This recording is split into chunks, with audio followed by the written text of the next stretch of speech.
California citizens under duress after Democrat crime law creates paradise for robbers. Hello and welcome to TST. If you are new to the channel, tap on the subscription button and press the notification bell so you can receive authentic news that you can rely on daily.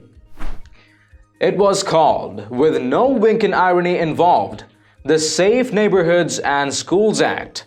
Proposition 47 was an omnibus criminal justice reform measure passed by California voters in 2014. Among other things, it reclassified thefts under $950 from felonies to misdemeanors unless the accused had prior convictions for certain crimes like murder and rape.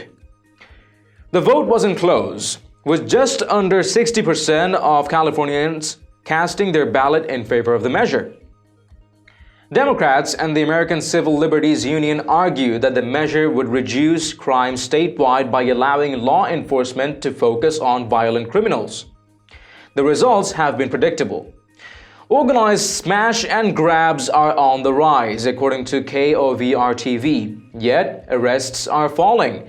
In Vacaville, a city about 35 miles from the capital of Sacramento, more than half of the 746 retail thefts last year went unsolved. And even when a perpetrator is caught, it's almost a waste of resources.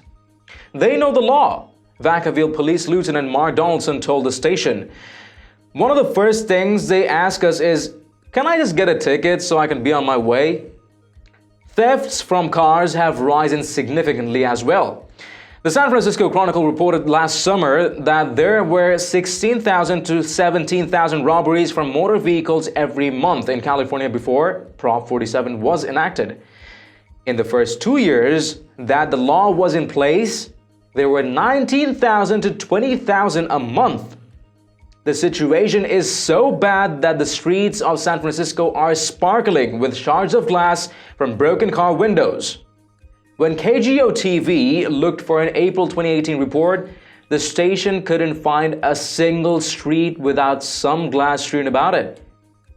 The effect on the city, by the way, has been particularly noticeable according to a weekend Fox News report. It now has the highest petty crime rate of America's 20 largest metropolises, in part because of the changes wrought by the 2014 law. Shoplifters know what they're doing. They will bring in calculators and get all the way up to the $950 limit. Rachel Michelin, president of the California Retailers Association, told Fox, one person will go into a store, fill up their backpack, come out, dump it out, and go right back in and do it all over again. Michelin told Fox that theft in the city is becoming a public safety issue for consumers, adding that some footage she's seen from retailers is completely insane. They will go into a grocery store, steal alcohol, and walk out the front door with it, she said. They know no one is going to prosecute them. The district attorneys aren't. Another problem is the fact that California has banned giving out plastic bags, meaning many customers put products into their own carrier. This makes stuffing something into your purse or messenger bag and blending in a fairly easy task. Cassie, a 21-year-old former heroin addict, told Fox that she's occasionally shoplifted when she needs money. If my babies need diapers or formula, who is gonna get that for me? No one. I have to do it, she said. They ain't out here arresting people for shoplifting, and everyone knows it. San Francisco's problems with drugs and homelessness also play into the equation. The city has a thriving black market economy, with fencing operations for stolen goods operating out in the open in the United Nations Plaza district. Addicts can sell their stolen wares for 50% of the original retail value. All, according to Del Seymour of nonprofit Cord Tenderloin, in the shadow of City Hall. Of course it sends a message, Seymour told Fox News. They're doing it right here in the open. It gets worse than that, according to Michelin. Not only does she say that organized gangs are now crossing state lines to commit theft in California because of the absence of a substantive penalty, she says they're also using children to do it, that she says is influencing other kids. There are folks that are using and exploiting children, she said. But I also think that teenagers know that there are no consequences anymore. It's part of the game.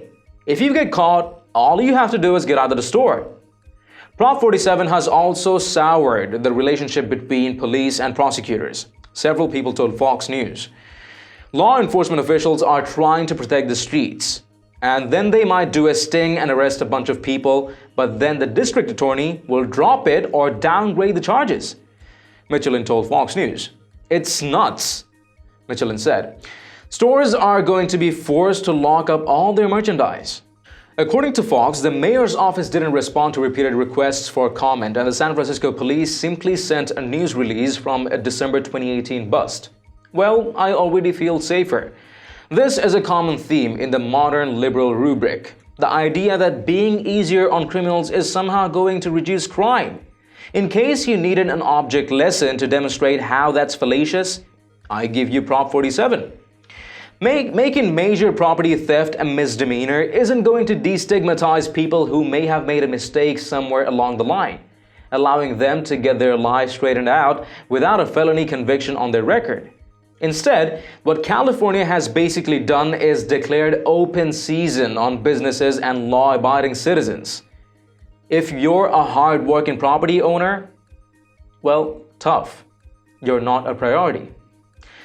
Instead of coddling criminals, California would be better off protecting its productive citizens from crime. Prop 47 is evidence of that. I really don't get it. What really came to these people's minds to even think of legislating such a stupid and harmful law?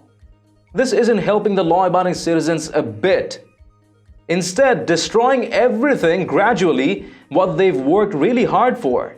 Whereas people who would have thought getting a job or working hard can get him food on his table don't think that way no more. They can simply walk into stores and walk out with products worth $950 every time with no one to say anything about it. It's that easy. Why would they want to work for a living anyway when they can get all things for free? Let us know your thoughts in the comments down below. If you've liked this report, please share among friends and family, and don't forget to subscribe to Top Stories Today. Thank you for tuning in to TSD. I'm David Ravine. See you in the next one.